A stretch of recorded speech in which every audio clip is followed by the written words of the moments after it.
How to log in Temu account.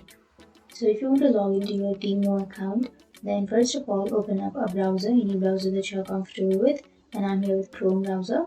Simply go for the search bar and search for Temu, and go for the first search, which is www.temu.com. And then here you can go for the upper right corner, which has the sign in or register option. Click on that.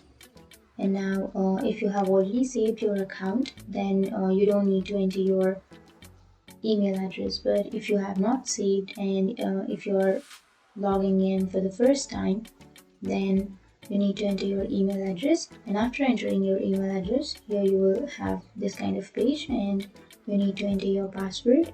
And after that, click on sign in, and that's it. That's how you log into your Temu account. And if you have any questions, feel free to comment below. Thanks for watching.